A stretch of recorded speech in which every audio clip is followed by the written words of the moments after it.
I'll give you the Kenya Kwanza agreement so that you know when I talk about shareholding, I'm not talking about Kenyans, I'm talking about this agreement that was signed by President William Ruto and almost everybody else on how power will be shared. I've never talked about sharing resources. I have been talking about power sharing for people to get what they deserve in sharing power in accordance with this agreement. Like, for example, in an agreement between UDA, ANC, and Ford Kenya, the UDA would nominate the president and the deputy presidential candidates, which has happened. I got my share, although I have no share certificate. The president would guarantee the stature, dignity, financial and operational autonomy of those of the deputy president.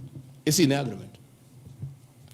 The office of the deputy president will be allowed specific duties identified at Article 21 of the agreement. ANC will be allocated a position of prime cabinet secretary to be established within 14 days. It was given to Musalia.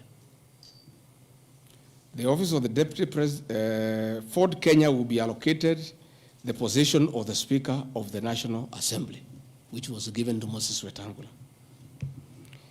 In accord with Article 2.1 of the Power Sharing Agreement, ANC and Ford Kenya would have a 30% share of national government positions. So, the Honorable Musalia Mudavadi, the Honorable Wetangula, and the people of Western, please don't condemn Rigathi Gachagua.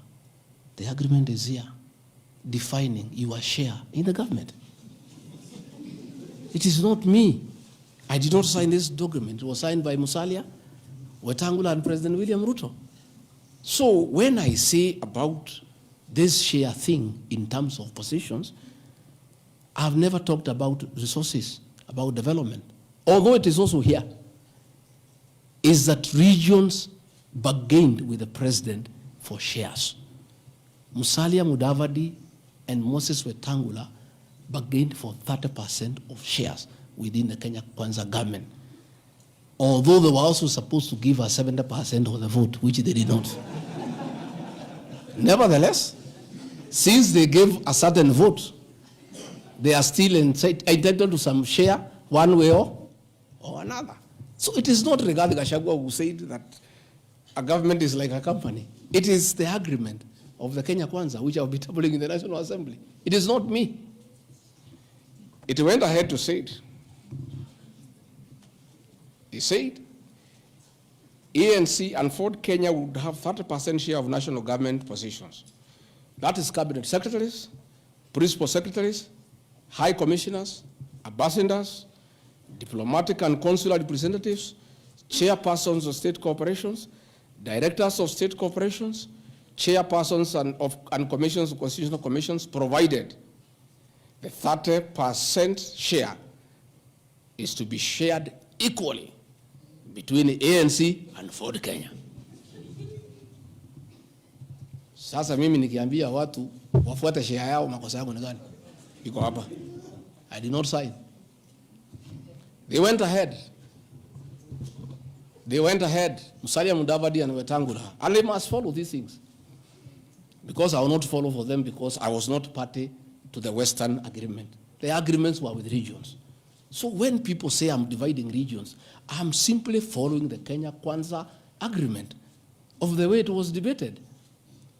They went ahead and said, Article 22 of sharing agreement set out a list of priority projects which Kenya Kwanza would endeavor to fulfill in the ANC and Ford Kenya strongholds of Western Kenya between 2022 to 2027 on a priority basis. Musalia Mudavadi and Wetangula signed a package for Western Kenya. I've never heard anybody call them tribalists, but they signed an agreement demanding for Western Kenya. They demanded, and it was agreed it will be done.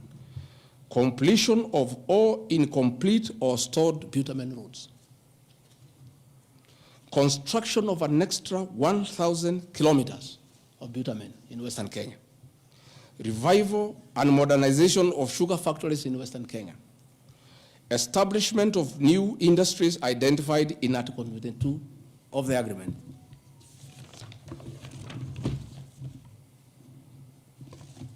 Ladies and gentlemen,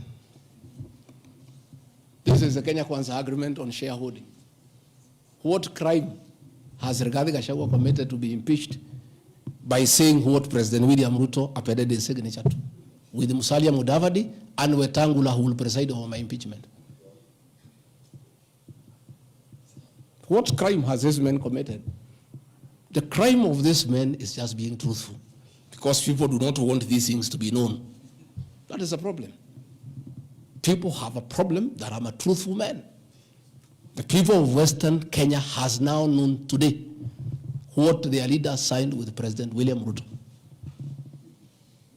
It is upon them to demand their share as per this agreement. I did not sign this agreement. I will read the people who signed. But because I was present and I'm a truthful man, I fight for the people of Western Kenya. Power sharing agreement between Kenya Kwanza and PAR of Amason Kingi. I want to give two examples. Yeah? In accord with Article 8 of the agreement, PAR would be allocated the position of the Speaker of the Senate. He negotiated for himself. Let's be truthful. You brought this motion. We'll discuss. The people of Kenya must know the truth, so that if Rigathi Gachagua is being crucified for being truthful, let the people of Kenya know why he is being crucified. How can Moses Wetangula say I should be impeached because of saying people to get their shares, when he is a signatory to a share agreement with the president on what will go to Western Kenya? And then they accuse me of tribalism. They did not say anything should go to Central or Mount Kenya. They talked about Western. When I say something for Mountain, I'm a tribalist. Kingi said, position of Speaker, you are mepewa. Per Article 9A of the Power Sharing Agreement, PAR would nominate the candidate for appointment of one principal secretary when Kenya Kwanza came to power.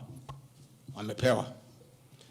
For Article 9B, the Power Sharing Agreement, Kenya Kwanza and PAR would agree on what share of national government positions, cabinet secretaries, principal secretaries, high commissioners, ambassadors, diplomatic and consular representatives, chairpersons, state corporations, etc.